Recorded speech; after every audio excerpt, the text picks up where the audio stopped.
N20, E15, N19. Poirot, they could be a map. The number of paces north, east, and north again. And their starting point? Albert Bagby at the Monk's Hood Inn told you that Tom Carter would spend hours on the island's summit. It was his favorite spot on the island. And we found Gardner poking about up there as well. I'll bet he's come to the same conclusion I have. This is a map to Tom Carter's treasure.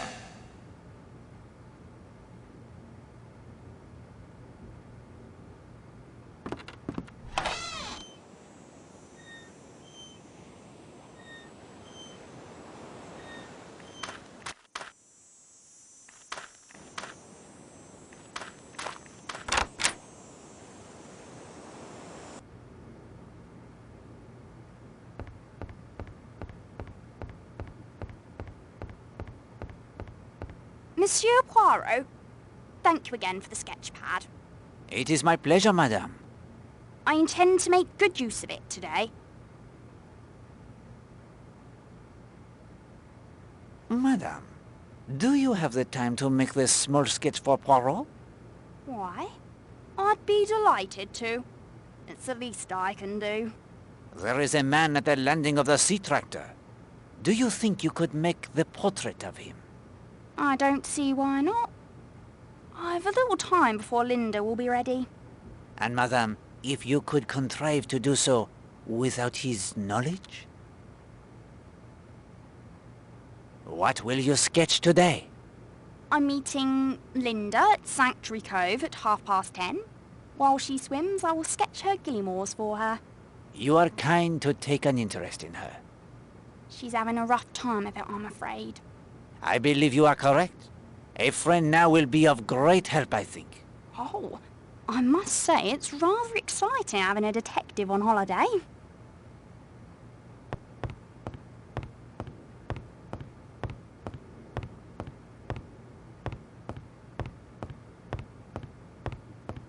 Monsieur Poirot, any luck with finding my typewriter? Oui, mademoiselle. This is it, is it not? Yes, indeed. Wherever did you find it? I would rather not say at present. You are being most mysterious. It is my nature to be mysterious, I am afraid. Well, I'm happy to have it back. Thank you. Please let me know if there is any way I can repay you. I will. Where are you off to, may I ask? The Ledgers to read my book. It's a rather good thriller by Graham Greene. Do you know his work? Bien. He is an excellent writer. Then I've a tennis date with Ken, Mr. Marshall, Mrs. Redfern and Mr. Gardner at 12. I'll just put this typewriter in my room, then I'm off. Enjoy your day, mademoiselle. And you, Monsieur Poirot. And thanks again.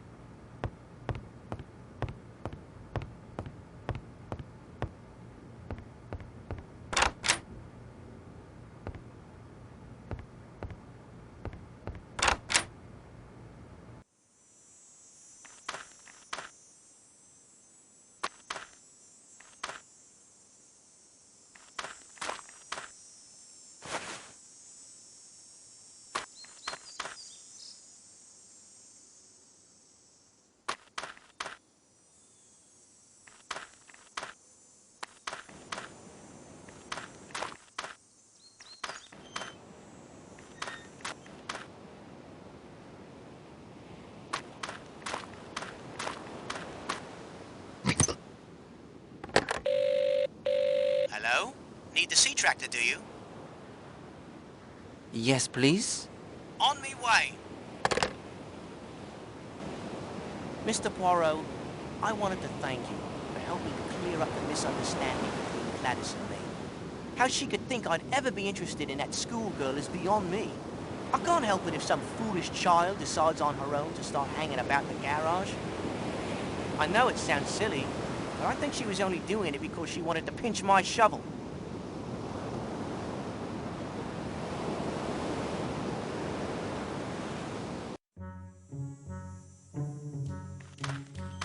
The village is practically abandoned.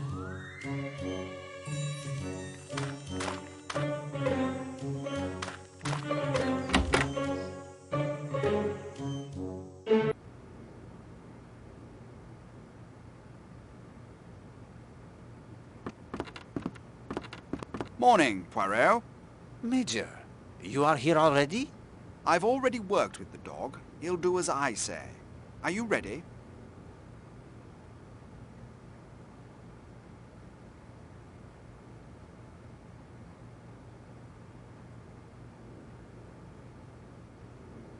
Proceed, Major. Stand at attention, Baskerville. Heel. It's a miracle, that is.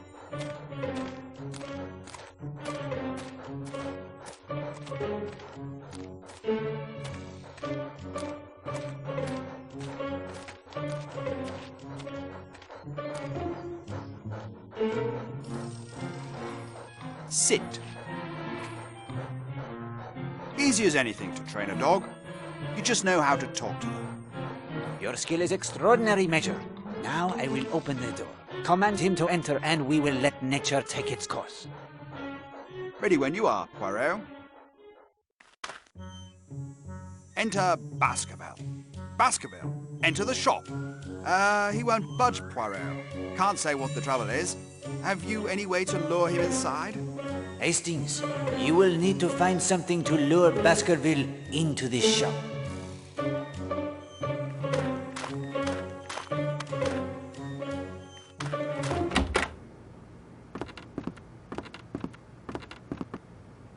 Hello, Mr. Poirot. Not like you to look so out of sorts. Mr. Bagby, where would you look for Tom Cutter's treasure? If it's there, my guess would be Cutter's Cave. But folk have tried for centuries to find that treasure with nothing to show for it. Foolish to try, if you ask me. Good day to you, Monsieur Bagby. Yeah, if you'd like a game of darts, just ask.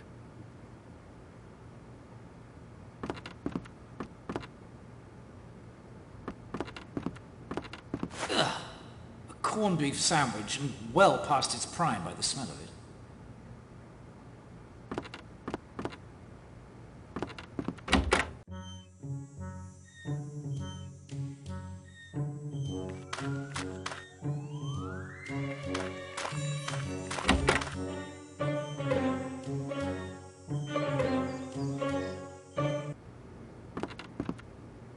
That is exactly as Poirot was thinking, Hastings.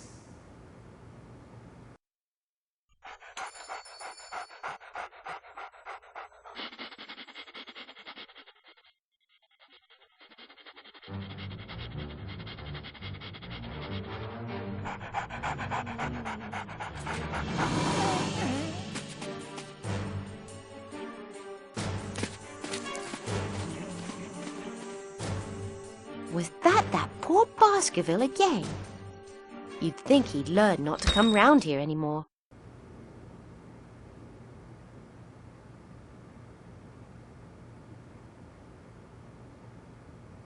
We have no need to send a telegram, Hastings.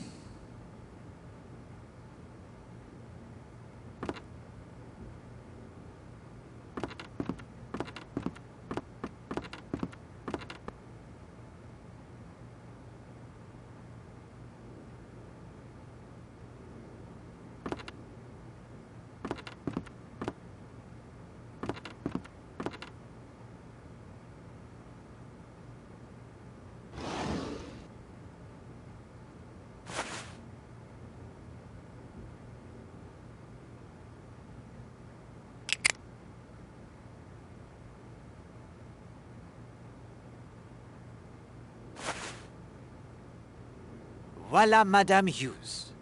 The case of the missing post is solved. Why, do you mean to say my dear little Chloe knocked those letters back there by accident?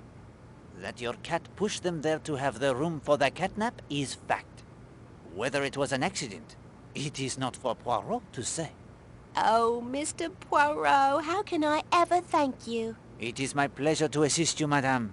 However, there is a kindness you can do Poirot in return. What is it? Choose wisely, Hastings.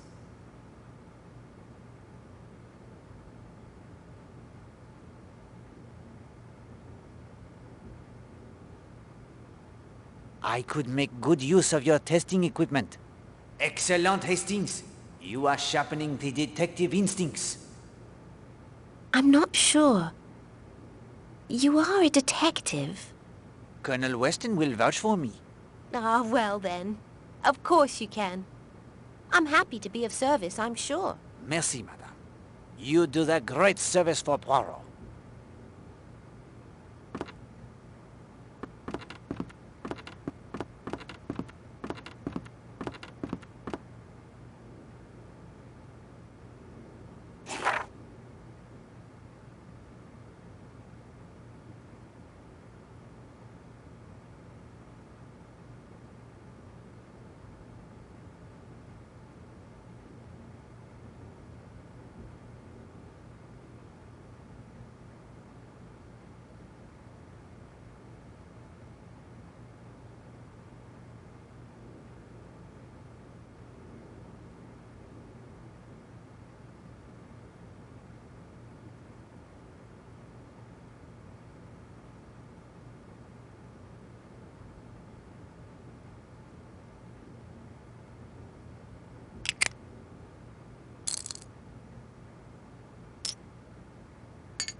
The tablets of Monsieur Lane are most certainly Troyaner.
Hello, Poirot.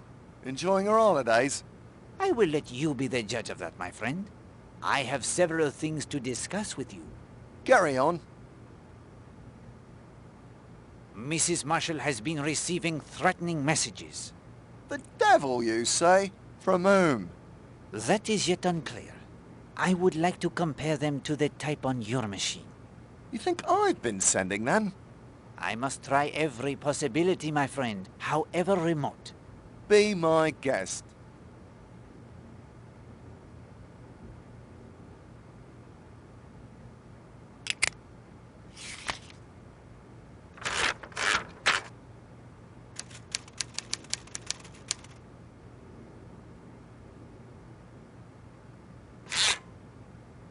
There, you see, Hastings, the E, the M, and the H. This is the typewriter used to write the threatening notes beyond any doubt. There is no doubt. The notes were typed on this machine. But that's impossible. No one visits you here? Well, of course. Many people do. In addition to my regular police duties, there's the Home Guard, the evacuation. Hang on. You have thought of something? I'd hate for it to be true. That girl at the hotel. She popped in with all sorts of questions about the evacuation. I think she wanted to be told the hotel was being closed. I expect the order any day now, by the way.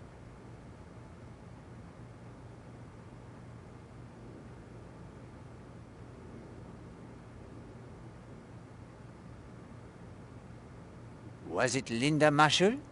Yes, as a matter of fact, it was. Bit nasty, that. Writing threatening messages to her own stepmother. Very nasty indeed. Especially since she apparently also stole Mademoiselle Darnley's typewriter and hid it in Christine Redfern's room to incriminate her. Well done, Hastings. I see the little grey cells are hard at work. Is Mrs. Castle a member of the Home Guard? Yes, she volunteered, although she hasn't been of much use. Why do you say that? The sightings of U-boats don't match what my other watchers are reporting. I'm not sure she's truly watching at all. I am afraid it is worse than that. She has a German radio, a code book, and a signal lantern in her safe. Good God, a fifth columnist here in Leathercombe Bay? I'll have her arrested immediately. Please do not as yet. If you watch her, she may lead you to her associates. Ah, you're right. I'll have her followed if she leaves the island. Excellent! What can you tell me of Alice Corrigan's murder case? Nasty bit of work. Her husband had a motive, but an unbreakable alibi as well. Not my district, but I have some notes at my office. Could you obtain for me the summary of the report? I'll have it sent over from Kingsbridge this afternoon. Did the report on the Millie Parsons case arrive? Yes, here it is. I was in London through most of it, in Home Guard and evacuation meetings. I hope to have a look at it again once things quiet down. If they quiet down, that is. Ah, merci. I will read as I make my notes. Hastings, look over these notes of the alibi of the teacher Gideon Fell. Tell me what you see.